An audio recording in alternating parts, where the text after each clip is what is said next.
Muy buenos días. Me da mucho gusto darles la bienvenida a este seminario virtual del Instituto Nacional de Salud Pública y la Fundación para la Investigación y la Enseñanza en Salud Pública. Este es el tercer seminario dedicado a la exposición sobre las variantes del virus SARS-CoV-2. Agradezco mucho a nuestro patronato, particularmente al licenciado José Ignacio Ábalos y a la Fundación, a la FIESP, por su apoyo en la realización de este seminario. Apenas han transcurrido alrededor de 3 semanas desde que los científicos de Botsuana y Sudáfrica alertaron sobre la rápida expansión de la variante SARS-CoV-2, ahora conocida como Omicron. Los investigadores de todo el mundo están trabajando a una velocidad vertiginosa, diría yo, para comprender la amenaza que la variante, que ya está confirmada en 59 países, representa para el mundo. Sin embargo, podría tomar a los científicos semanas antes de tener una imagen completa del significado de Omicron y para conocer su transmisibilidad y gravedad, así como su potencial para evadir las vacunas y provocar infecciones. Entre las preguntas que están tratando de responder los investigadores de todo el mundo, varias de las cuales, por cierto, aún no tienen respuestas, se encuentran: ¿qué tan rápido se está expandiendo la nueva variante? ¿Puede Omicron evadir la inmunidad a las vacunas o infecciones? ¿Qué tan efectivas son las actuales vacunas contra Omicron? ¿Mejorarán la protección contra Omicron las dosis de refuerzo que se están aplicando? ¿Causa la variante Omicron una enfermedad más leve o más grave que las variantes anteriores? ¿Dónde se está propagando y cómo la estamos rastreando? ¿Se justifican las prohibiciones de vuelos impuestas por más de 50 países para el control de la transmisión? ¿Qué sabemos? Y ya esto es una pregunta nuestra sobre la propagación en México. Para hablar de esta y varias interrogantes más, tenemos nuevamente un fabuloso panel de expertos que serán presentados por la doctora Celia Alpuche, directora del CISEI, del Centro de Enfermedades Infecciosas de nuestro instituto. Agradezco mucho a los ponentes y a la doctora Alpuche su participación, ponentes y comentarista, y cedo la palabra al licenciado José Ignacio Ábalos, presidente de nuestro patronato. Aprovecho para disculparme porque yo tendré que salir a las 11:15, pero estará la doctora Celia Alpuche para despedir el panel. Adelante, por favor, José Ignacio. Bueno, buenos días a todos. Voy a ser muy breve porque ahora siempre tomamos 2 horas y nos vamos hasta 2 horas 20. Ahora tenemos programada 1 hora 30 nada más. Entonces seré muy breve simplemente para, primero, agradecer la presencia de académicos, investigadores, funcionarios de la salud, tanto el gobierno federal como de los gobiernos estatales.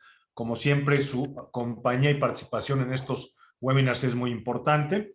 Y también a representantes del Poder Legislativo, también a nivel federal y a nivel estatal, a médicos y salubristas, a tomadores de decisión, tanto nacionales como internacionales, y a entidades gubernamentales y no gubernamentales, y a las muy benditas organizaciones de la sociedad civil, de las cuales nuestro patronato pues tiene una fundación para la investigación y educación en salud pública, FIESP, que es una de estas organizaciones de la sociedad civil.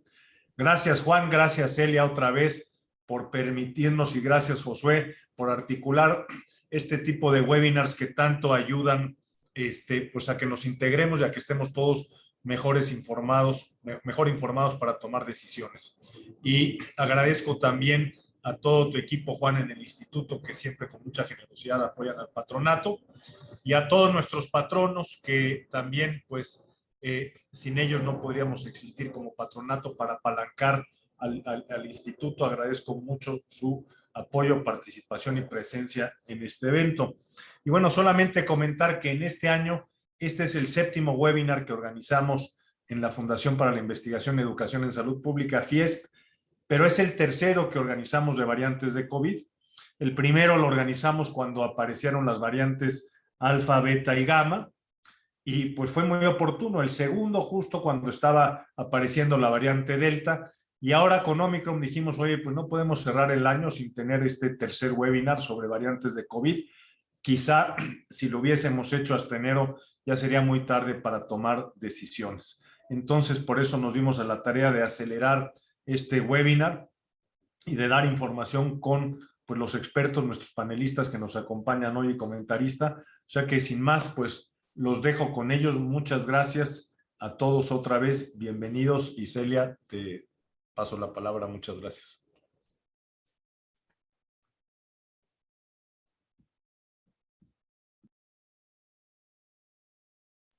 Estás sin micrófono. Perdón, ya lo abrí, perdón.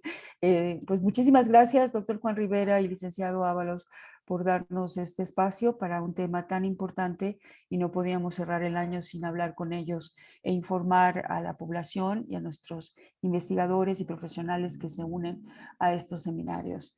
En obvio del tiempo y para darle el espacio a los expertos, quiero decir que contamos en primer lugar con la presentación del doctor Gustavo Reyes Terán, que no solamente es nuestro comisionado de la coordinación de la Comisión y Coordinación de Institutos Nacionales de Salud y Hospitales de Alta Especialidad, él es un profesional, es un médico, especialista en enfermedades infecciosas, con un postdoctorado en el área de virología en la Universidad de California y profesional dedicado a la investigación por muchos años, además a la atención clínica.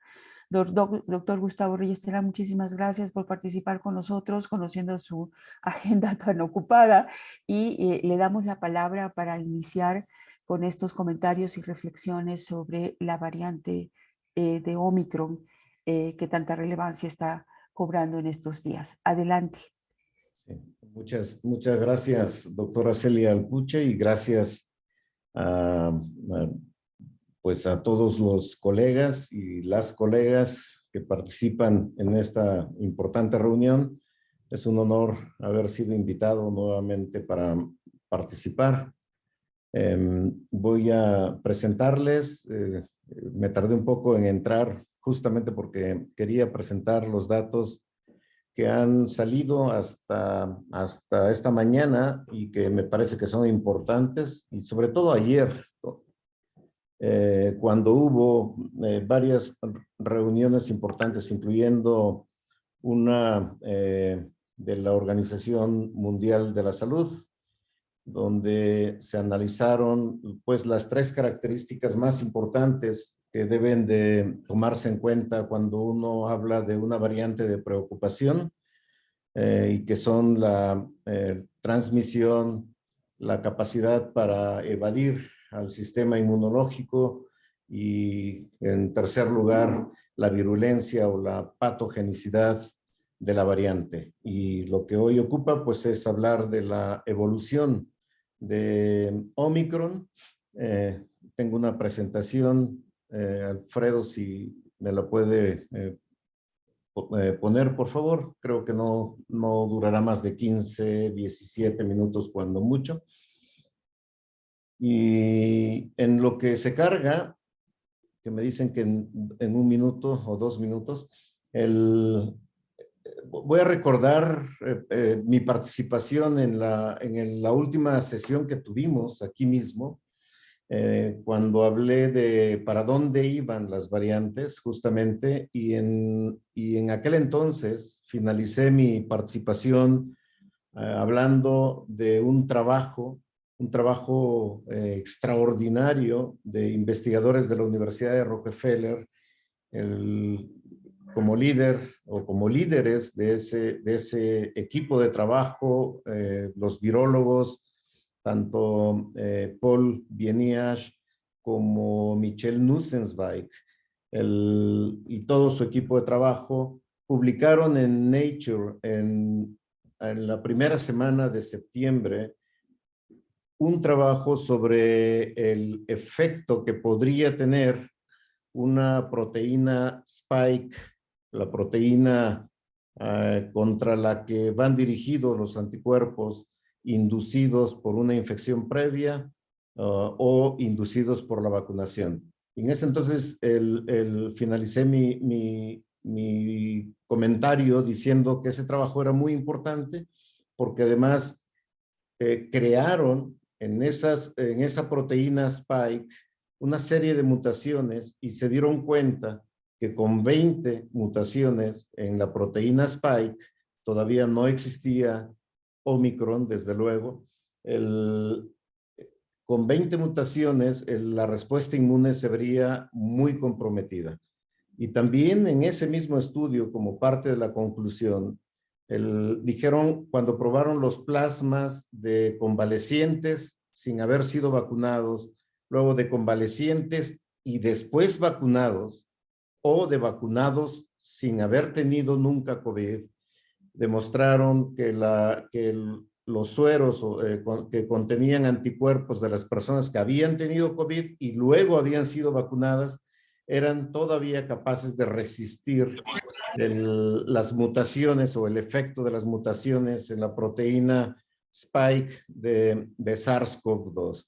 Y así concluyó el trabajo. Ahora hay más trabajos sobre ese punto y aparece Omicron. Si ya lo tenemos, Alfredo, la presentación. Que bueno, parte de la historia de Omicron es que el 24 ya está ahí, ¿no? Ok, perfecto.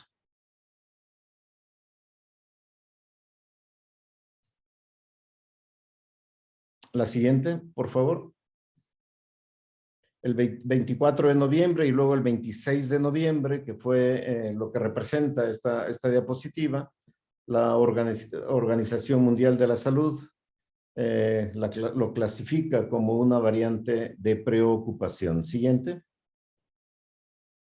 El informe o el primer informe se había tenido desde el 22 de noviembre. La primera secuencia fue cargada en GISAID por Alan Zhang del Departamento de Salud de Hong Kong el 22 de noviembre. El primer reporte a la OMS fue de Sudáfrica el 24 de noviembre. Y luego Botswana y Hong Kong la detectaron también de manera independiente en viajeros. La situación epidemiológica en Sudáfrica hasta ese entonces eran 3 oleadas. La última, que iba en descenso, había sido ha sido por la variante Delta. Y en las últimas semanas, en el momento de hacer su reporte, los casos habían aumentado y coincidente con la detección de lo que se denominó en ese entonces B.1.1.529, el primer caso, una muestra colectada el 9 de noviembre. Esa es la historia. Siguiente. El 26 de noviembre reporta a la OMS y la OMS la designa como Omicron, como una variante de preocupación.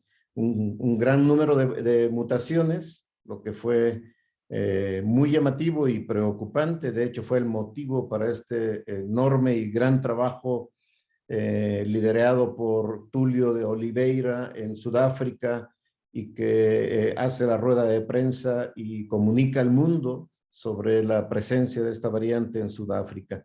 Mayor riesgo de reinfecciones, una evidencia preliminar limitada comparada con otras variantes y un aumento de casos en todas las provincias de Sudáfrica. Muy importante, la PCR que se usa en muchos países detecta la variante, pero no detecta uno de los blancos, que es el gen que codifica para la proteína S, y eso también hizo proponer que se utilizara como para la detección o para la sospecha o alta sospecha de Omicron en otros lados. Siguiente. Siguiente, dale un clic, por favor. Bueno, ahí está la definición de lo que es una variante de preocupación. Tiene que ver con su transmisión, su virulencia y su capacidad para evadir la respuesta inmune. Siguiente. Esta es la serie de mutaciones descrita bien por Jeffrey Barrett hace unos días. Como pueden ver, son mutaciones básicamente en la proteína Spike, más de 30, y dentro de la proteína Spike en el dominio de unión al receptor que lo hace todavía de mayor preocupación. Siguiente, por lo menos 13 mutaciones en ese dominio. Siguiente. ¿Y por qué preocupa? Si ven la parte de arriba de la figura, donde está representa esta proteína construida por el grupo de Paul Vieniage. Y si ven Omicron abajo, es casi igual o muy similar de la estructura construida artificialmente en el laboratorio y de la estructura de Omicron, como ha sido ya demostrada por la secuenciación. Potencialmente, con base en los estudios en otras variantes, por ejemplo, la variante beta con poca capacidad de infección, pero evasor de la respuesta inmune, delta con una mayor capacidad de infección y una modesta evasión de la respuesta inmune, Omicron, potencialmente ambas, y bueno, altamente preocupante por ello. Si ven las estructuras de la proteína sintética que le llamó PMS20, que son 20 mutaciones en la proteína Spike, comparado con Omicron, pueden ver la similitud de ambas secuencias. Esto es muy importante, tanto que hizo establecer que la naturaleza había replicado el experimento hecho en la Universidad de Rockefeller solo unas semanas después de que se había publicado en Nature. Siguiente. Vean también el origen de Omicron. Es completamente diferente. Cuando uno esperaba que un sublinaje de Delta, porque eso pintaba al principio en esta vigilancia genómica que se ha hecho en varios países del mundo, que aunque no han sido representativas en la mayoría de ellos, han sido muy importantes, sobre todo la vigilancia que se hace en el Reino Unido. Y vean en rojo el origen filogenético de Omicron, que es completamente diferente a la secuencia de eventos que ha habido y que ha dado origen a las diferentes variantes alfa, beta, gamma y delta como variantes de preocupación. Siguiente. O sea, ¿por qué esta enorme diferencia, ¿no? ¿Y de dónde viene Omicron? Es una de las preguntas que se ha hecho. Siguiente. Siguiente. El linaje se ramificó hace tiempo, es joven, Omicron, data de no más de allá de septiembre. De hecho, entre el 7 de septiembre y a principios de octubre es la fecha probable de su origen. Pero muy extendido ya en África y en otros países del mundo, sobre todo en Europa. ¿Qué dio origen a Omicron? Hay tres hipótesis principales. Uno es la circulación no detectada. En segundo lugar, la infección crónica en inmunosuprimidos o no.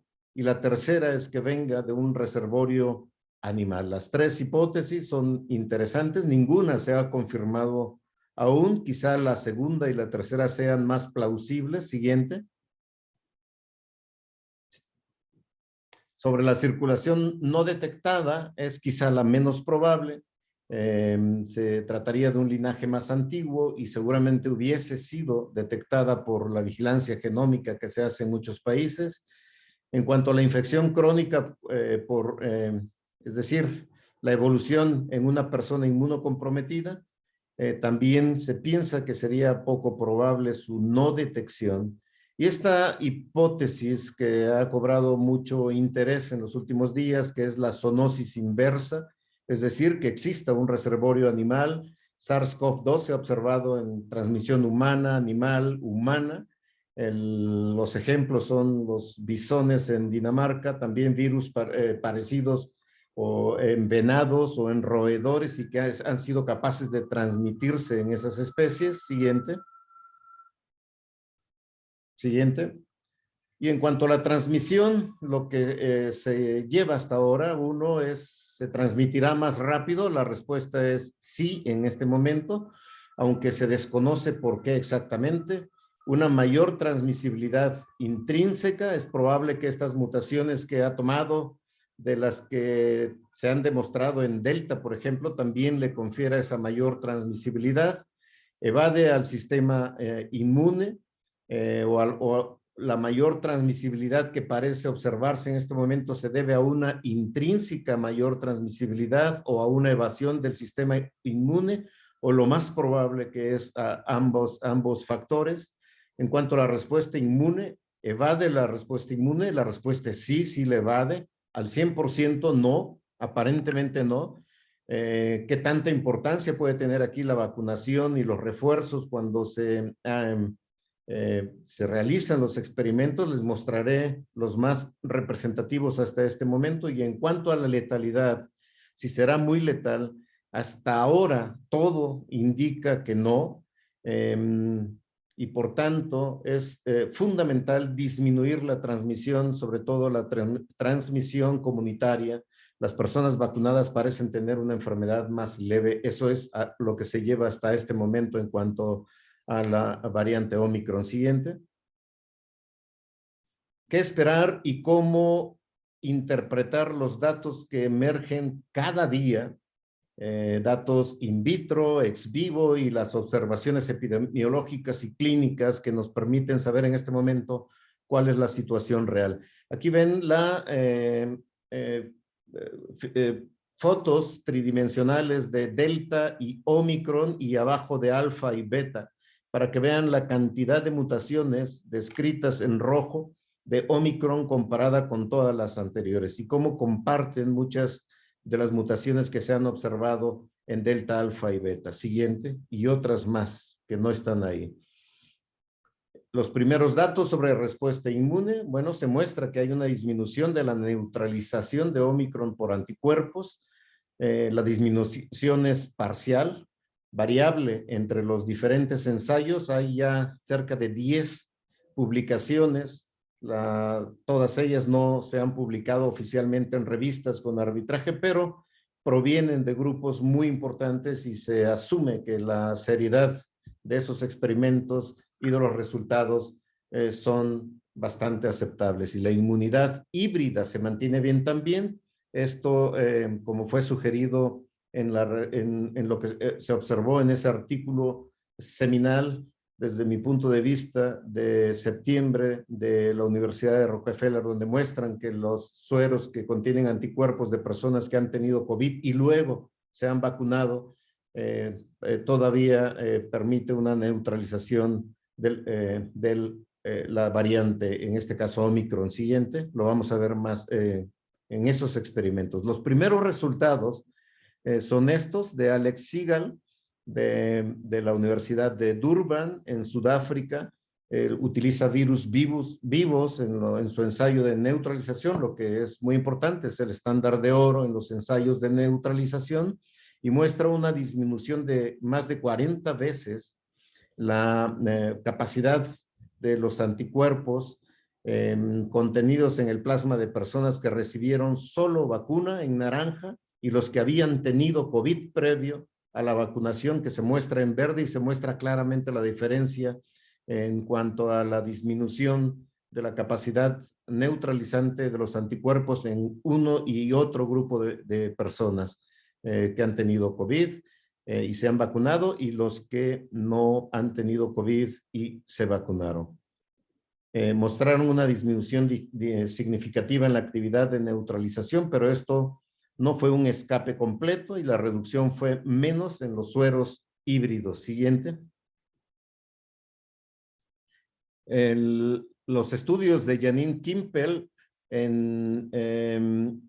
estos fueron hechos en Karolinska, son similares a los de Sigal en Sudáfrica y también a otros presentados por la doctora Sandra Sisek de Frankfurt para la neutralización de Omicron. Este estudio de Kimpel muestra más datos de la vacunación, sobre todo de la vacunación heteróloga y de personas convalecientes, y se muestra también en diverso grado las disminuciones en la capacidad de neutralización en unas y otras personas. Siguiente. Los estudios se han extendido a varios otros grupos, en Sudáfrica, que es el de Sigal, en Karolinska, en Alemania, en Frankfurt, los estudios de Pfizer, los estudios de Shank y otros más, y todos muestran una reducción de varias veces la capacidad de neutralización. Utilizan un número muy limitado, una muestra muy limitada de personas en sus ensayos, o de sueros provenientes de personas en sus ensayos. Utilizan también en general vacunas con base en la plataforma de RNA mensajero, aunque algunos otros también estudian las de AstraZeneca. Utilizan virus vivos o pseudovirus en el ensayo de neutralización, y ahí están las ligas. La siguiente diapositiva muestra los estudios que se han publicado. Adelante, Alfredo.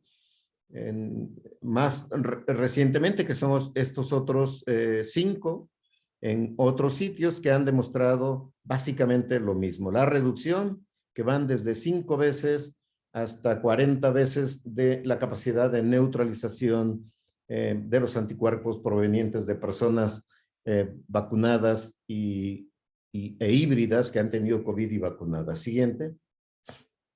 Los resultados son muy consistentes. ¿Qué hay de la situación clínica?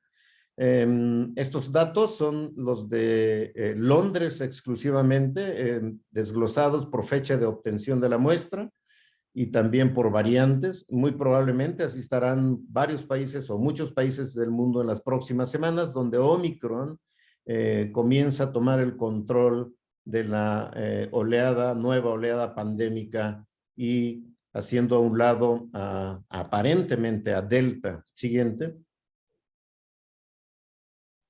¿Por qué aumentan los casos tan rápidamente en Londres? En este momento todavía hay presencia de las 2 epidemias simultáneas, tanto de Delta como de Omicron. Delta ocultó el inicio de Omicron, como Alfa lo hizo con Delta, pero ahora ya no hay manera de ocultar a Omicron. Omicron ha tomado prácticamente el control de lo que está ocurriendo en Londres y también en el resto del Reino Unido. Siguiente, Alfredo. Como se muestra aquí, y no solamente en el Reino Unido, sino también en otros países. Siguiente, Alfredo. Como aquí en Sudáfrica, bueno, en Sudáfrica la gráfica muestra datos muy relevantes desde mi punto de vista. En verde pueden ver la línea verde está mostrando el número de casos, en azul el número de admisiones hospitalarias, y en rojo el número de muertes y el exceso de mortalidad en negro. Si ustedes pueden ver, el exceso de mortalidad y las muertes son comparativamente con la oleada previa, que la pueden ver del lado izquierdo de la figura, son muy diferentes, y de aquí parte por lo menos la sensación de que Omicron tiene probablemente una virulencia menor y probablemente el efecto clínico, aunque esto no se ha dilucidado por completo, puesto que ha sido en una población diferente a la que se encontró la onda o la oleada Delta previamente. Siguiente. La oleada es menos grave, lo que vemos aquí, y muy probablemente habrá un número menor de muertes en esta oleada. Siguiente. Y rápidamente, en cuanto a la respuesta inmune, voy a presentarles lo que presentó ayer la doctora Teodora Hatsionou, que es el trabajo que han hecho en Rockefeller. Pertenece al grupo de trabajo de Paul Bieniash y trabaja en conjunto con otro gran equipo de la Universidad de Rockefeller, que es la dirigida por el doctor Michel Nussenzweig. Arriba, como ven, está la proteína S con sus mutaciones construidas en el laboratorio, y abajo Omicron, como les mostré previamente. Siguiente, Alfredo. Y rápidamente, esto está en esta liga que pueden ver abajo, recientemente publicado por la Organización Mundial de la Salud, y esta presentación se hizo en el taller de ayer, coordinada por la OMS. Neutralización en personas convalecientes no vacunadas. Pueden ver en gris hasta arriba la neutralización, la buena neutralización al virus de los anticuerpos de esas personas, al virus de Wuhan, que fue la variante original. Luego en rojo y en azul pueden ver en rojo la proteína, el virus construido o la variante construida, o la proteína construida, y en azul Omicron. Y si ven las gráficas, primero notan una disminución de la neutralización por un lado, y por otro lado, que es prácticamente igual tanto en la proteína construida como en la variante Omicron. Siguiente. Y esto lo vamos a ver con los mismos colores. Esta neutralización es en las personas vacunadas y pueden ver lo mismo, la disminución en la capacidad de neutralización. Siguiente. Pero ¿qué pasa en las personas que han tenido previamente COVID y luego han sido vacunadas? La disminución se reduce entre lo que pasa con Wuhan y lo que pasa con la respuesta hacia la proteína construida en el laboratorio y hacia la variante Omicron, que mantienen esa similitud de respuesta, lo que es muy interesante además. Siguiente. Y confirma esto de que la naturaleza replicó el experimento hecho por el doctor Paul Bieniash y su grupo. Más sobre neutralización en personas convalecientes y luego vacunadas y con 3 dosis, nuevamente se ve cómo se restablece con la tercera dosis, al menos temporalmente, la capacidad de neutralización, nunca al mismo nivel comparada con la variante de Wuhan, la original, pero sí hay un restablecimiento de la neutralización mediada por anticuerpos. Siguiente. Nuevamente, con 3 dosis se observa el mismo efecto, y el mismo efecto en la proteína, el mismo efecto con Omicron. Siguiente.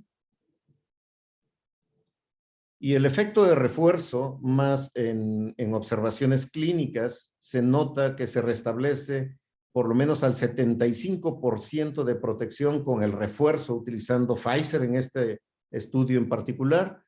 El Reino Unido, son los datos que se han publicado por la Agencia de Salud del Reino Unido, donde muestra que Omicron, nuevamente, el incremento de riesgo para fallas vacunales se disminuye con el refuerzo, con la tercera dosis, aunque no se llega a ese 90% que se observó con la variante Delta, y 75% es para infección sintomática importante, aunque todo indica que mantienen su efecto sobre las complicaciones graves de COVID, que son hospitalización, ventilación mecánica y muerte. Siguiente. Bien, en conclusión de este bloque de estudios que les mostré, en comparación con las variantes anteriores de SARS-CoV-2, Omicron exhibe un grado sin precedente de escape de anticuerpos neutralizantes. El grado de resistencia a la neutralización exhibida por Omicron es similar a la proteína construida en el laboratorio. La similitud indica que una presión selectiva principal que condujo a la emergencia de Omicron podría haber sido impuesta por anticuerpos neutralizantes, y no es claro aún si esa presión selectiva se haya originado en una o más personas inmunocomprometidas, como es una de las hipótesis que les mostré antes, y que hayan tenido infección por SARS-CoV-2 en las previas oleadas. Siguiente. Bien, hace 22 días fue el reporte del primer caso de Omicron y hace 20 el informe oficial por la Organización Mundial de la Salud.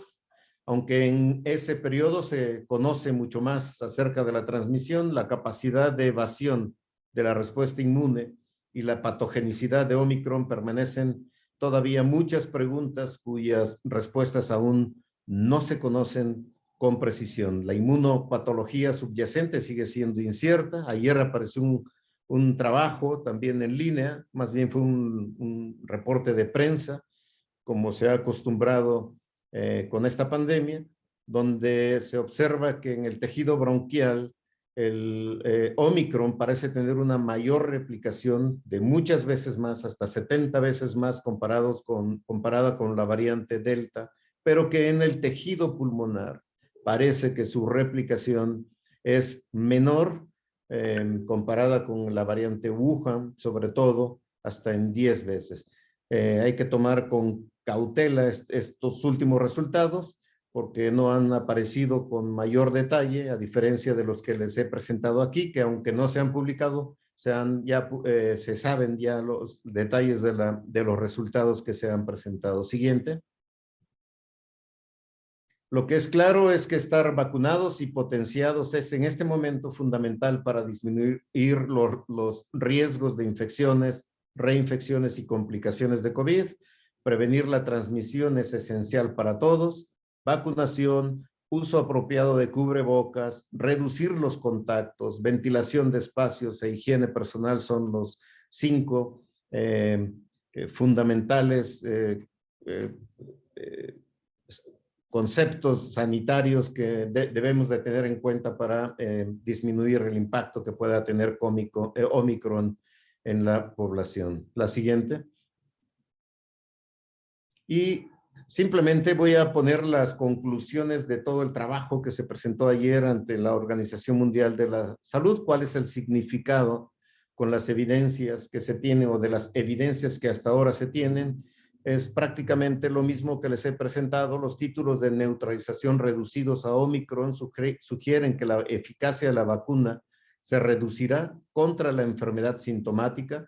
Esto se está confirmando. No se sabe bien aún sobre las complicaciones. Me refiero con precisión. Sin duda van a ser muy útiles los efectos de la vacunación sobre complicaciones. Esto también sugiere que la vacuna será menos eficaz contra la transmisión y cobra importancia lo que les acabo de presentar sobre las medidas sanitarias y la vacunación para contrarrestar el efecto de Omicron en la población. Como saben bien, una pandemia no se controla en los hospitales. Es lo que menos queremos, que llegue gente a los hospitales, se controla en la comunidad, y es ahí donde todos debemos poner nuestra parte para poder disminuir la transmisión comunitaria. Es más probable que se conserve la protección contra enfermedades graves.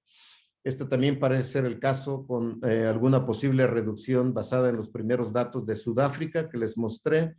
Los datos emergentes, yo le agregaría a Sudáfrica y también en Inglaterra, hasta ahora al menos. Los datos emergentes sugieren la posibilidad de que la enfermedad sea menos grave, con menor número de hospitalizaciones y menor duración de la hospitalización. También es otra característica importante. Siguiente. Incluso si la enfermedad es más leve, el rápido ataque del virus podría comprometer los sistemas de salud, sobre todo en los países con una baja cobertura de vacunación. Las tasas de transmisión proyectadas, si se confirman, no dan mucho tiempo para intervenciones. Deben redoblarse los esfuerzos de vacunación, especialmente para cubrir a los no vacunados, también los refuerzos. La evolución continua del virus sugiere que podría comprometerse el efecto sobre el curso de la pandemia y debería acelerarse más el desarrollo de nuevas vacunas para cubrir Omicron. Esto ya se está trabajando. Se espera que en el primer trimestre del año próximo, muy próximo, incluso aun cuando no hay seguridad de que se necesiten, Omicron marca el punto diferente de partida, el punto de inflexión para tratar de tener las vacunas nuevas, específicamente dirigidas contra Omicron y lo más pronto posible. Siguiente, me parece que son la última. Debemos tomar en serio a la variante Omicron, como hasta ahora, pero sin pánico. Las vacunas protegen. Las vacunas de refuerzo es lo mejor que tenemos en este momento, y las medidas sanitarias, las medidas de salud pública. Siguiente. Y esto que dice el doctor Bieniash es importante. El sistema inmunológico humano es capaz de generar 100 veces los niveles de anticuerpos neutralizantes que se obtienen con 2 dosis de vacuna de ARN mensajero y una mayor amplitud también. Quizá haya sido un error referirse a 2 dosis solamente. como completamente vacunado. Esto se verá en los próximos meses. Quizá 3 dosis sea, en este momento al menos, como lo indican los estudios, lo que se debe de tener. Es todo. Gracias por la atención y me parece que me pasé un poco del tiempo. Muchísimas gracias, doctor Gustavo Reyes Terán. En obvio del tiempo, vamos a seguir con la presentación actual de a ahondar más en los aspectos virológicos, y para eso tenemos a un experto virólogo, el cual es ampliamente conocido, el doctor Carlos Arias. Él es investigador de carrera a nivel C del Instituto de Biotecnología de la Universidad Nacional Autónoma de México. Es todo un experto en virología, ha sido Premio Nacional de Ciencias y Artes en el área de Ciencias Físico-Matemáticas, Premio de la Universidad Nacional en el área de Investigación en Ciencias Naturales y muchísimas más. El doctor Carlos Arias nos va a enfocar o nos va a hablar aspectos más detallados sobre el virus. Adelante, doctor Arias. Muchas gracias, doctor Alpuche. Primero agradecerles, por supuesto, la invitación a este panel, teniendo tan distinguidos compañeros. Y resulta natural que con tan solo 3 semanas de haberse descrito la presencia ya de Omicron en algunos pacientes, la información es relativamente limitada, muy interesante, todavía por confirmarse, pero por necesidad, mucho de lo que voy a presentar va a ser repetitivo con lo que presentó el doctor Reyes Terán. Haré mi mejor esfuerzo por enfocarme en las partes más virológicas que pudieran pues dar un poco de luz a todo lo que se está o que ha mencionado el doctor Reyes Terán. Voy a compartir mi pantalla, si es que puedo, yo creo que sí.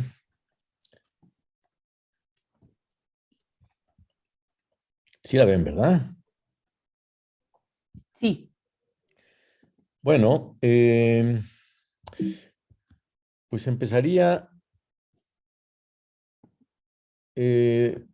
recordándoles, seguramente que esto lo tienen presente, pero no está por demás para objetivo de esta plática, que los coronavirus tienen la estructura que ustedes ven en la caricatura del lado derecho, un genoma de RNA de polaridad positiva recubierto con una proteína que se conoce como nucleoproteína o N, y este complejo ribonucleoproteico está a su vez cubierto, protegido por una capa de lípidos derivado de la célula a la cual infectan, que está modificado por 3 proteínas virales. Una es la envoltura, esta proteína que es minoritaria en la estructura o en el virus como tal, pero que es esencial para la morfogénesis de la partícula viral. Después tenemos la proteína M, que es la más abundante en el virus, y finalmente la proteína S o la espícula, que como ya se ha dicho y además sabemos que es el protagonista principal de la mayor parte de las vacunas que se han aprobado hasta ahora, que es muy importante para el virus por su capacidad para permitirle y mediar la entrada a las células que va a infectar, y que por lo tanto los anticuerpos que van contra esta proteína pues inhiben ese proceso. Si lo vemos un poco más detalle, la proteína S es un trímero que está compuesto por 2 subunidades, la S1 y la S2. La subunidad S1, y de este lado está la caricatura, y aquí ven la criomicroscopía electrónica de la proteína real, digamos. En la subunidad S1 es la que está más distal de la partícula viral y es con la que interacciona el virus con el receptor en la célula susceptible. Esta interacción se da en particular con el dominio de unión al receptor, como se le conoce, o RBD por sus siglas en inglés, con la enzima convertidora de angiotensina 2. La subunidad S2 es fundamental para que el virus pueda fusionar su membrana con la membrana celular y entonces ser depositado en el citosol celular.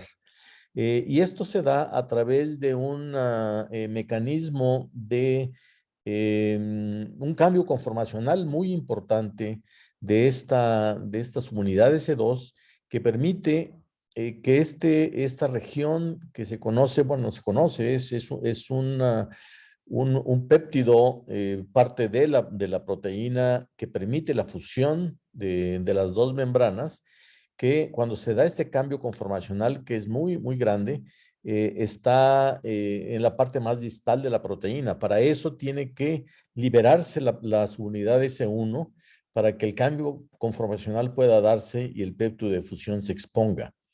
Esto requiere de que haya un corte proteolítico entre las dos subunidades que permitan que cuando el virus interacciona con el receptor, la subunidad S1 se desprende, se libera y entonces se avanza, digamos, en la fusión de las dos membranas.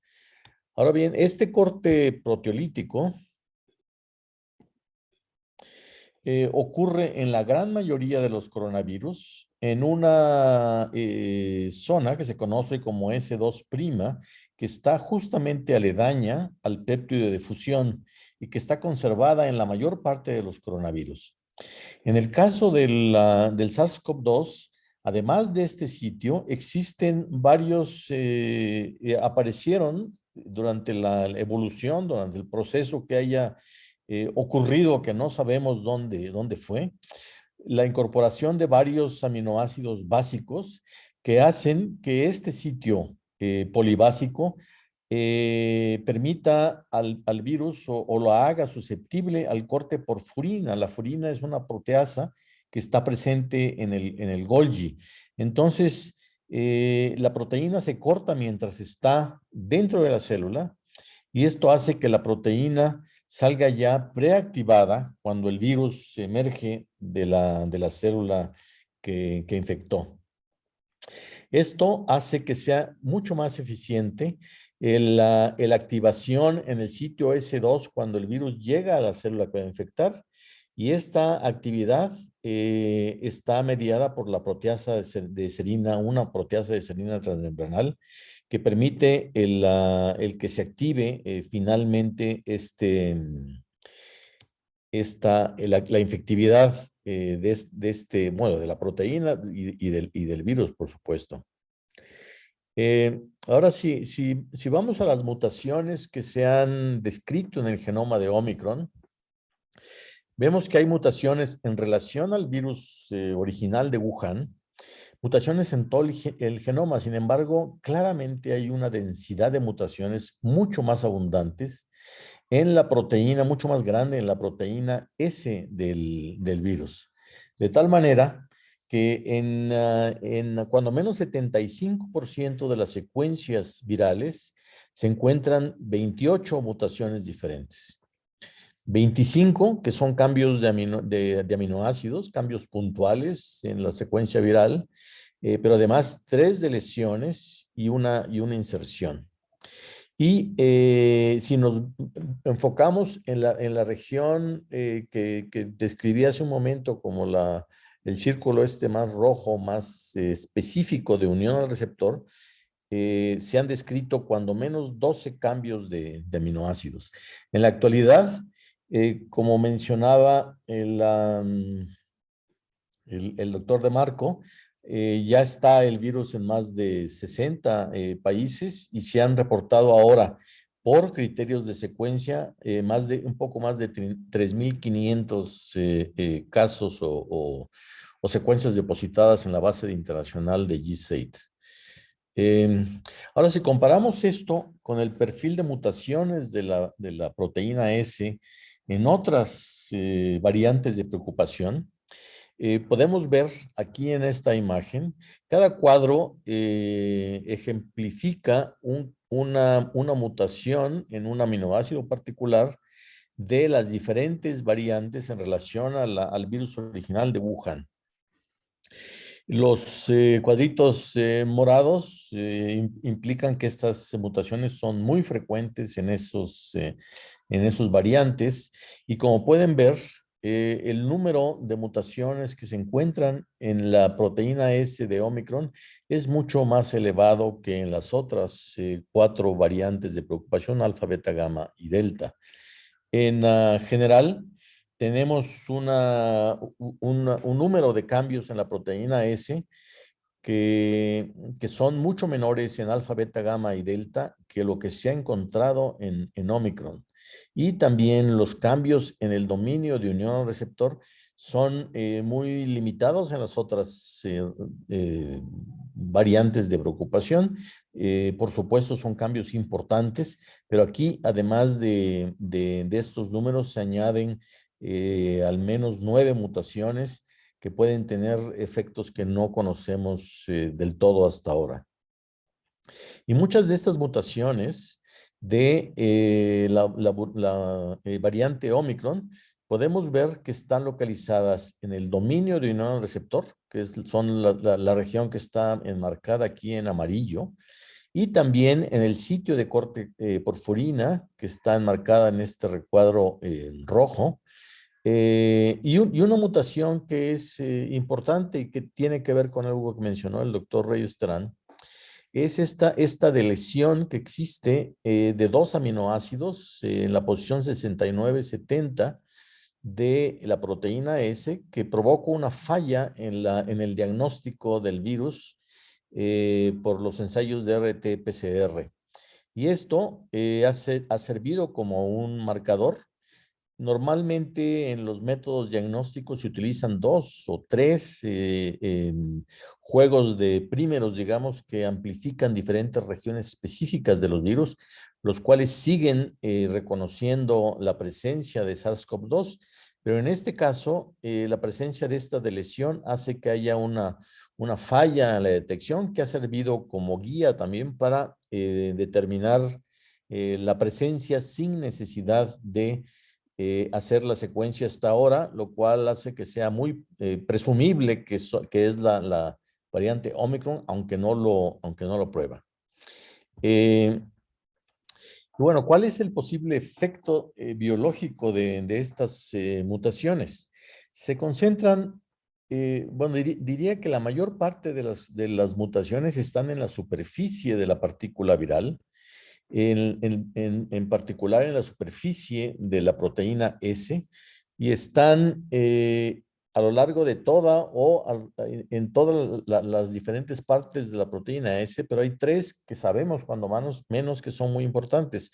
Unas que se encuentran en el dominio de unión al receptor, otras en el dominio N-terminal de la proteína, que es el dominio que está pues justamente hacia el N-terminal de la subunidad S1, y también en el sitio de corte porfurina. Y aquí podemos ver que las mutaciones que se han encontrado en el dominio de unión al receptor, que se sabe, hay otras que no se sabe cuál es el efecto, pero que se sabe por caracterización de otras variantes que son importantes y que permiten un aumento en la afinidad por el receptor. Son estas 3 que ven ustedes aquí. También en el dominio amino terminal hay varias mutaciones que se ha demostrado en otros virus, no en este en particular, que permiten la resistencia a anticuerpos neutralizantes y también anticuerpos monoclonales terapéuticos. Y por otro lado, también influencian el aumento en afinidad por el receptor y la transmisibilidad, como se ha demostrado para la variante Delta en relación a esta de lesión 69-70. El sitio de corte porfurina, también hay 3 aminoácidos que están muy cercanos. Cuando menos 2 de ellos se ha demostrado que permiten una entrada más eficiente del virus a la célula, y que también hay un aumento importante, en algunos casos puede ser hasta 20, 30, 40 veces en la producción de virus infeccioso. Ahora bien, para hacerlo más interesante, se ha descrito hace unos días que está circulando también un virus que es muy parecido a la variante de Omicron, que es el linaje 11529, que tiene varias diferencias en relación a la proteína S de la variante original de Omicron. Lo que ustedes ven aquí, todas las mutaciones en esta proteína que están en verde son compartidas por los dos virus, mientras que las que están en azul están solamente presentes en un linaje y las que están en amarillo están presentes solo en un segundo linaje.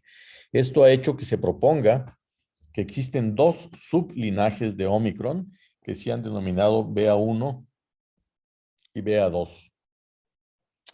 Ambos sublinajes comparten la mayoría de las mutaciones en el sitio de unión a receptor, el dominio.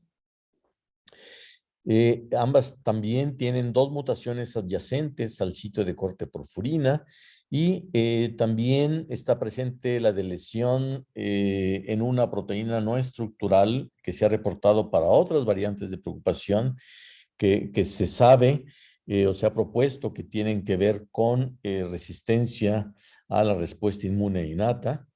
Y una cuestión desde el punto de vista pragmático que es importante mencionar es que la variante BA2, esta nueva, que por cierto hasta ahora es minoritaria, el 99% de las secuencias se han correspondido a la BA1 y por supuesto el resto a la BA2, pero esta BA2 no lleva la deleción en las posiciones 69 y 70 y por lo tanto no puede detectarse por la falla en el ensayo de RT-PCR que tiene como blanco el gen S. Entonces, esta es más fácil que pueda pasar desadvertida. Ahora bien, si hacemos, ¿qué vemos en el análisis filogenético de la secuencia de este virus? Aquí Omicron está puesto en puntitos rojos en relación a otras variantes de preocupación, como son alfa y gamma. Y lo que pueden ver es que realmente este virus, esta secuencia, parece haber surgido, cuando menos hace un año, de manera oculta. No hay ninguna secuencia intermedia que haya demostrado que esta variante estaba evolucionando. Y que parece haber emergido entonces de manera paralela a las otras variantes. Como, bueno, menciono, este tipo de señal, digamos, de imagen que nos genera el análisis filogenético, implica que este virus se generó o surgió hace más de un año, que no apareció como resultado de evolución de una de las variantes de preocupación del virus. Que eso es interesante porque todos, y debo decir, pensábamos que una variante con características más transmisibles o virulencia que pudiera desplazar a Delta en general, debiera de haber sido o pudiera haber sido una variante derivada de Delta. Pero esto apareció totalmente de novo y bueno, pues no es claro ni dónde ni cuándo surgió. Y ahora en esta imagen que les presentó ya el doctor Reyes Terán, se representa las mutaciones en el tiempo que han sido adquiridas en la subunidad S1, solamente la mitad de la proteína S, entre febrero de 2020 y octubre de 2021. Si ven ustedes, aquí está el número de mutaciones y aquí está el tiempo. En estos esencialmente casi año y medio, casi año, 10 meses, las diferentes variantes han tenido en promedio alrededor de 10, 12 cambios en la subunidad S1 de la proteína S. Mientras que la variante Omicron tiene el doble de mutaciones, perdón, en relación a las otras variantes, lo cual claramente indica que la proteína S ha sido sujeta a una presión de selección muy fuerte. Sobre todo si considera uno que el resto del genoma de Omicron ha evolucionado relativamente a la misma velocidad que las otras variantes, pero la proteína S1 ha evolucionado al doble de velocidad que las otras variantes. Ahora, ¿qué implica? ¿Cómo surgió este nuevo virus, esta nueva variante del virus? Como mencionó también el doctor Reyes Terán, hay 3 hipótesis principales. La primera es que haya circulado de manera no detectada en una zona con poca vigilancia epidemiológica, probablemente en África. Esta opción parece poco probable, considerando las características que tiene Omicron en términos de transmisibilidad y debiera de haberse detectado con mayor anticipación. La segunda hipótesis es la evolución continua de este virus dentro de un paciente que se infectó crónicamente, como se ha descrito, por ejemplo, como se describió para el variante alfa en el Reino Unido. Y de hecho, en un reporte que apareció un pretiro, un preprint, no publicado todavía, pero que apareció hace unos días, se reportó que en una paciente, una mujer joven en Sudáfrica, infectada con VIH y con una inmunosupresión descontrolada, digamos, estuvo secretando el virus por más de 6 meses y la secuencia de estos virus que se aislaron de la persona o que se tomaron muestras de ella, tenían varios cambios iguales y algunos similares a los que se ha encontrado en Omicron. La tercera hipótesis es esta, que haya pasado el virus del humano a un animal, que haya evolucionado en ese animal y que después haya regresado al humano. Y aquí, en efecto, hay ejemplos claros, como el caso de los bisones en Dinamarca, donde se vio eso. Y por otro lado, también hay varias de las mutaciones de este reciente variante que se han observado en animales, incluidos en ratones, que se han utilizado como modelo para replicar el virus. Esta hipótesis es ciertamente interesante. Y aquí hay una compilación de las mutaciones que han surgido durante la transmisión de humanos a animales. Esto es casos en los que se ha se ha detectado el virus de humanos en diferentes animales, como ven ustedes aquí, y las características que han tenido estas secuencias cuando se han determinado en relación al virus original. Y en particular quiero que vean cada círculo de diferentes colores son mutaciones que se han detectado en diferentes variantes de humanos, y en amarillo son las mutaciones que se han detectado en animales que van desde gorilas, diferentes tipos de félidos o felinos, perros y también roedores, que han mapeado, no sorprendentemente, en la región aminoterminal de la proteína, en el sitio de unión o el dominio de unión al receptor, y también en el sitio de corte por furina. Entonces, bueno, pues esto tendremos que ver qué es lo que sucede, cuál ha sido realmente o pudo haber sido el origen de este virus, está por determinarse.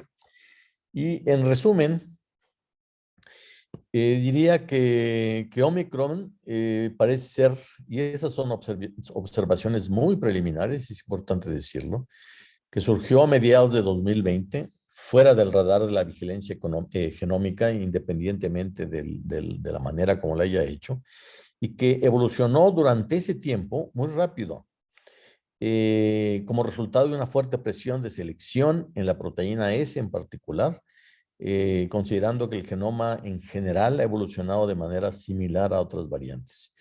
El origen, pues, está por determinarse.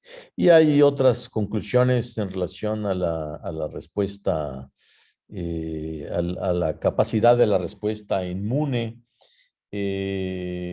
para neutralizar la proteína o la variante Delta, pero esto no lo voy a mencionar, dado que ya el doctor Reyestrán lo describió de manera amplia.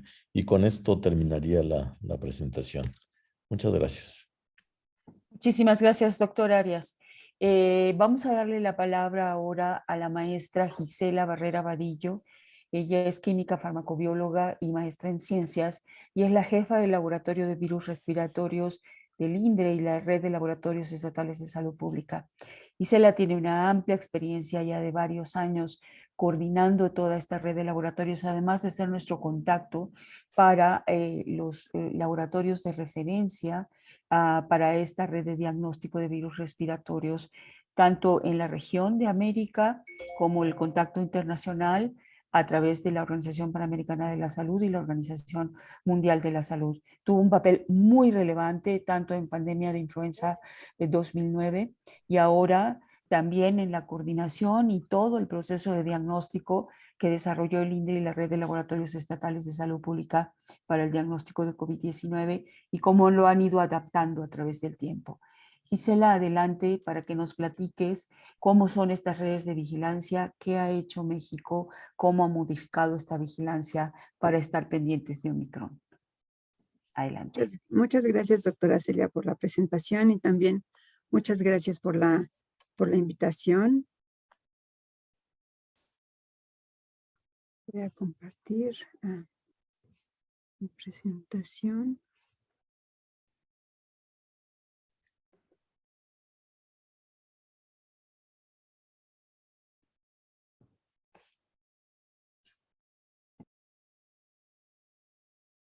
¿Ya la pueden ver completa? Sí, perfecto. Bueno, pues voy a dar un poco de celeridad a esta presentación por el tiempo y yo quiero hablarles hoy un poco de cómo llevamos a cabo la vigilancia genómica de SARS-CoV-2 en el país. Y bueno, la vigilancia genómica de SARS-CoV-2 en México la llevamos a través de las muestras positivas de SARS-CoV-2.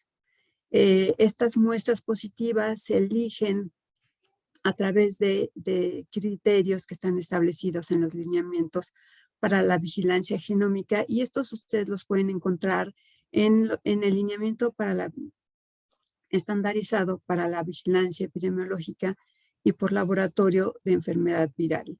Y les voy a comentar muy breve de qué se tratan estos criterios. El primer criterio es el caso confirmado de SARS-CoV-2, que cuenta con antecedente de viaje internacional 14 días antes de haber iniciado los síntomas. El criterio número 2 son aquellas personas que presentaron un resultado positivo y que después de un periodo mayor o igual a 45 días presentan un segundo episodio con un resultado positivo. El criterio número 3 son aquellas personas positivas a SARS-CoV-2 con inicio súbito 14 o 21 días después de haber completado su esquema de vacunación y los días van a depender de la vacuna que se les haya aplicado. El criterio número 4 son los casos confirmados a SARS de los migrantes que se encuentran tanto en las fronteras norte y sur de nuestro país. El criterio número 5 son aquellos que no cumplen con ninguno de los criterios anteriores y que se seleccionarán estas muestras positivas de acuerdo al semáforo que existe en cada una de las entidades.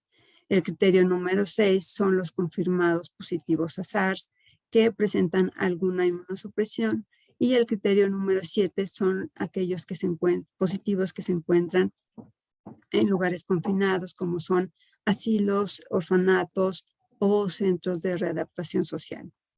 Con el objetivo de hacer una búsqueda intencionada para esta nueva variante, se envió un aviso importante a cada uno de los laboratorios que nos apoyan en la vigilancia, como son los laboratorios estatales de salud pública, los laboratorios de apoyo a la vigilancia epidemiológica, los laboratorios privados y de la academia, a que nos envíen sus muestras positivas de aquellas personas que cuenten con antecedente de viaje internacional, principalmente en aquellos países donde ya se encuentra en circulación esta nueva variante. Además, para aquellos laboratorios que cuentan con un método diagnóstico basado en un blanco, es decir, que van dirigidos al gen S y que también tienen otros genes, que nos envíen estas muestras cuando el gen S no amplifica y amplifica el resto de los genes, dando un resultado positivo a SARS-CoV-2. Como ya lo mencionaba el doctor Arias, bueno, esto ya con este nuevo linaje que aparece de Omicron, esto ya no es una garantía. Sin embargo, podemos hacer la búsqueda de esta nueva variante a través de todos estos criterios.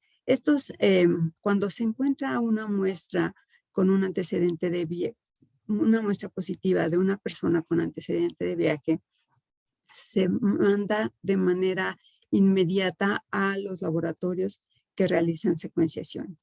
Si cumple con estos criterios y no es una probable Omicron, entonces la selección se hace de manera semanal en epidemiología estatal de cada una de las entidades.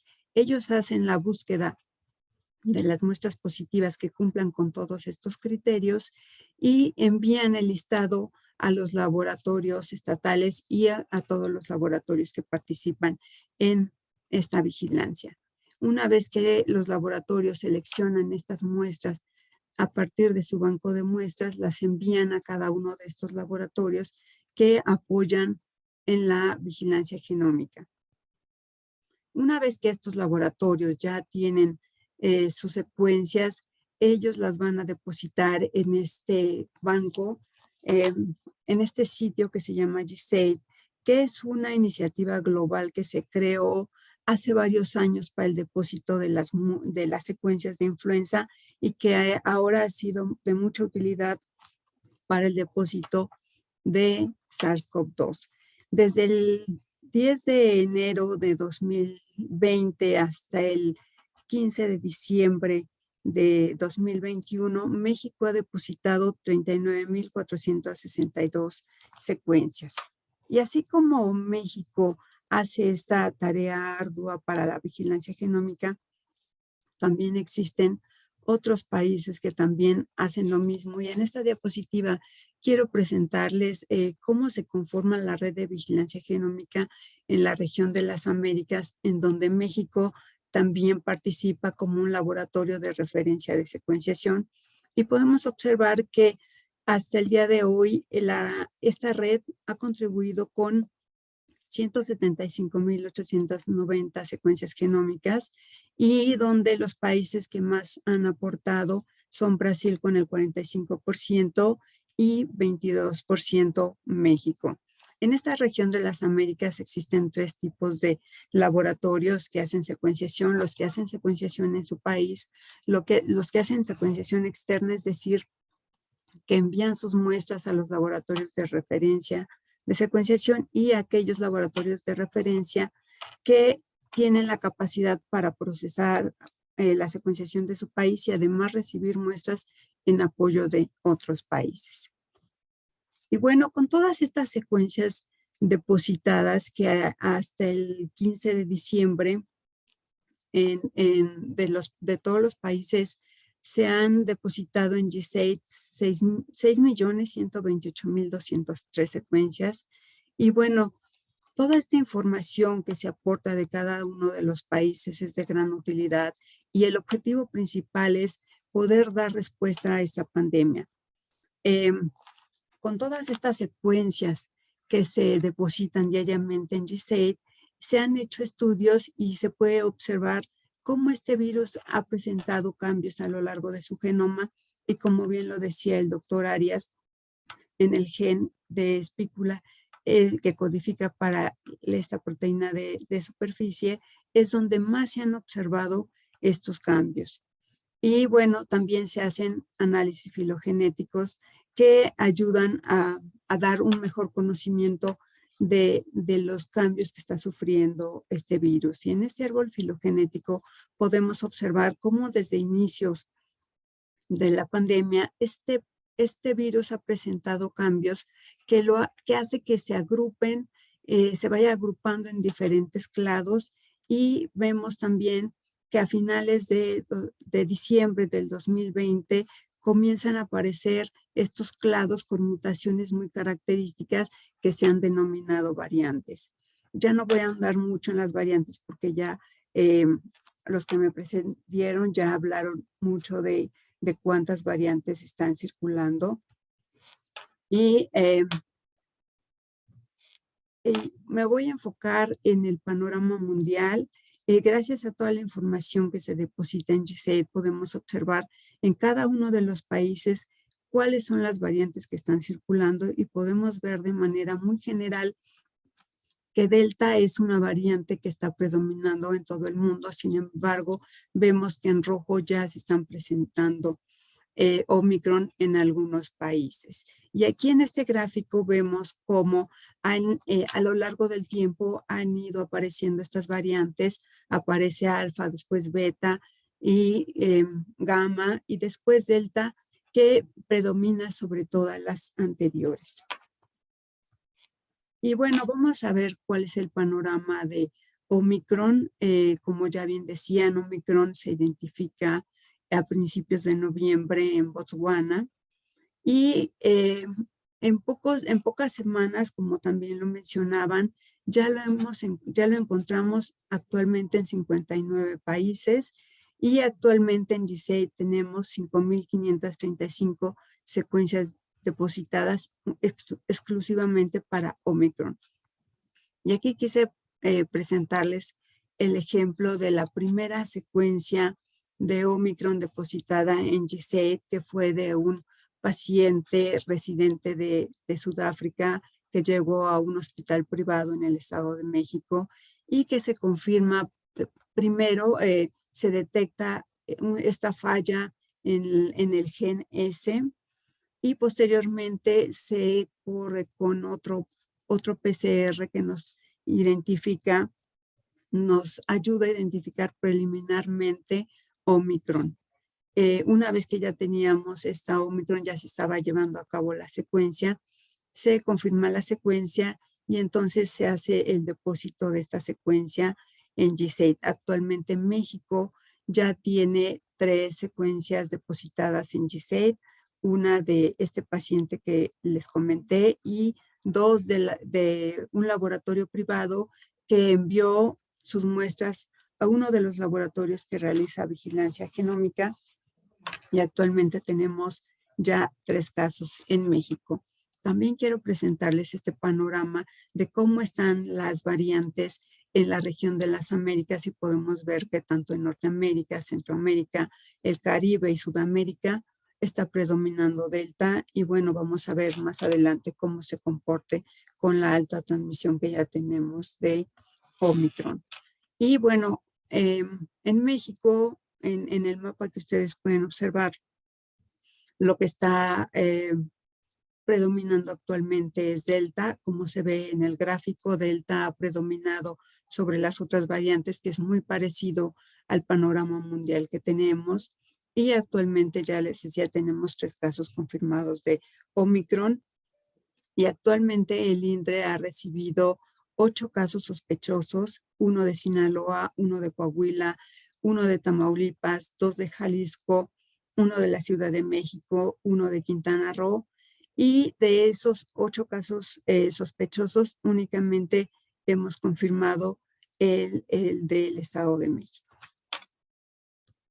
Y bueno, finalmente quiero comentarles qué se hace con toda esta información que se genera de la vigilancia genómica en México. Y bueno, cada uno de los laboratorios que realizan la vigilancia genómica reportan al INDRE como Laboratorio Nacional de Referencia. El INDRE, a su vez, emite los resultados a la Dirección General de Epidemiología y ellos envían los resultados a los epidemiólogos estatales para que hagan las medidas pertinentes. Cuando surge una nueva variante, entonces la DGE como Centro Nacional de Enlace reporta al Reglamento Sanitario Internacional y también a su vez el INDRE emite un resultado a cada uno de los laboratorios que nos hace favor de enviar sus muestras positivas para llevar a cabo esta vigilancia genómica. Y bueno, finalmente agradecer, esta presentación no sería posible sin los laboratorios que realizan la secuenciación en el país, a la Red Nacional de Laboratorios de Salud Pública, laboratorios de apoyo a la vigilancia epidemiológica, laboratorios privados y de la academia que envían sus muestras positivas, a la Unidad de Desarrollo Tecnológico e Investigación Molecular del INRE, que son los que ayudan a hacer toda esta parte de secuenciación, y al Laboratorio de Virus Respiratorios del INRE, que son los que captan todas las muestras y también hacen el diagnóstico preliminar de variantes por RT-PCR en tiempo real. Y bueno, muchísimas gracias por su atención. Por mi parte es todo. Muchísimas gracias, Gisela. Ahora le damos la palabra a nuestro comentarista, que es un experto de la Organización Panamericana de la Salud, el doctor Jean-Marc Abastou, doctor en microbiología, con una amplia experiencia en varios temas, entre ellos redes de laboratorios, calidad, y actualmente es el asesor internacional en emergencias en salud de la Organización Panamericana de la Salud y que tiene como base la oficina de acá en México. Muchísimas gracias, doctor Abastou, por estar con nosotros. Adelante. Muy buenos días, y al contrario, agradecer la oportunidad de participar en este webinar caracterizado por su calidad y la oportunidad del tema tratado por el INSP y los palestrantes de alto nivel que escuchamos hoy. El INSP se caracterizó justamente por su carácter de anticipar lo que va a suceder, que esta introducción masiva y la reproducción de esta cepa variante de preocupación Omicron a nivel comunitario, algo imparable, inevitable prácticamente, pero vamos a ver cómo tomar algunas medidas a través de las recomendaciones. Anticipación que ya el INSP a través de otros paneles y webinars sobre la COVID en general, el tratamiento, las pruebas de diagnóstico y hasta la reforma que sea de la OMS y su aplicación en el país sobre los mecanismos de alertamiento y respuesta ante eventos de importancia internacional. Hemos una información exhaustiva y basada en evidencia actualizada. Es lo más importante para la toma de decisiones. Ustedes saben muy bien que la OMS en 48 horas ha pasado la variante que estaba bajo monitoreo a una variante de preocupación sin pasar por la fase de variante de interés, simplemente por lo que se ha descrito aquí, un alto número de reajustes moleculares que se transforman en mutaciones, algo inusitado en este virus hasta el momento, y que nos llama la atención y que de hecho ha sido muy bien presentado y caracterizado aquí en términos de virulencia en general de esta nueva cepa, en términos de transmisibilidad, comportamiento clínico, evasión del poder inmunitario y del carácter neutralizante de los anticuerpos y su potencial repercusión en la sensibilidad de las pruebas. Pero no únicamente por eso se ha decretado la variante como de preocupación, sino para tratar de poner orden sobre decisiones unilaterales, a veces prematuras, de cierre de frontera, que ponían en tela de riesgo el conocimiento, la investigación y el impacto potencial de esta variante. Por lo tanto, se aplica el artículo 18 del Reglamento Sanitario Internacional, que finalmente está muy actualizado y realmente debe basarse sobre la evaluación de los riesgos países por países. Es muy importante mencionarlo acá y lo veremos más adelante. Sobre las presentaciones, recordar que es una familia de virus de RNA propensa a las mutaciones, y esta lo es particularmente con un número muy alto, como fue descrito aquí, de reajustes moleculares y, por lo tanto, del número de mutaciones, los que nos lleva a pensar que esta cepa, que forma parte de un nuevo linaje que tuvo su crecimiento y su vida de manera totalmente paralela, como se describe en las dos figuras que se nos mostraron. Y obviamente, ¿cuál es la razón? Entonces, en primer lugar, se nos dijo aquí, y lo compartimos totalmente, que la circulación ha sido detectada por fallas en el sistema de vigilancia, entre otros en países que no lo tienen lo suficiente desarrollado. Dos, un terreno propicio, infecciones en pacientes con enfermedades crónicas tipo cáncer y o inmunodeprimido como los pacientes que viven con VIH. No olvidar el enorme reservorio animal. Esta familia de virus está caracterizado por la interfaz zoonosis animal, humano y regreso, saltos al reino animal. Y me permitiría agregar otro terreno fértil para la propensión, las mutaciones, que son zonas, países con baja cobertura vacunal. El uno en el otro, países con baja vigilancia y baja cobertura vacunal son fértiles para aumentar el reservorio del virus y, por lo tanto, su propensión natural a las mutaciones. Lo que nos lleva directamente a las recomendaciones. Uno, recomendación de la OMS que se están aplicando aquí, fortalecer la vigilancia, entre otros, la vigilancia integral de las variantes, la vigilancia genómica, digamos, de la circulación de las variantes introducidos y o que se puedan desarrollar en el mismo país. Dos, y creo que es muy importante, de ahí la presencia del responsable de los institutos de alta especialidad, el doctor Reyes Terán, el conocimiento de terreno de las características epidemiológicas, clínicas, de laboratorio, inmunológica en el país y en todo el territorio, o sea que no nos vamos a satisfacer de la información que nos viene desde afuera, sino cuáles son las características que podrían suceder aquí en el país en función de su organización, de su capacidad, de su nivel de desarrollo, de su cultura, de su información, etcétera. Y creo que es extremadamente importante. Y la triangulación, laboratorio, epidemiología, clínica y todos los institutos, el sector académico involucrado en la investigación, son muy importantes. Una coordinación interinstitucional fomentada por este mismo tipo de webinar es necesaria para llevar a cabo el control y el mejor conocimiento de esta cepa. Para terminar, las recomendaciones que naturalmente nuestros palestrantes han emitido. Uno, reactivar, continuar con la comunicación de riesgo y promover la implementación, aplicación de las medidas preventivas no farmacológicas, sana distancia, higiene de mano, ventilación y obviamente las mascarillas cuando se rompa la sana distancia o que estemos en lugares cerrados y o no ventilados.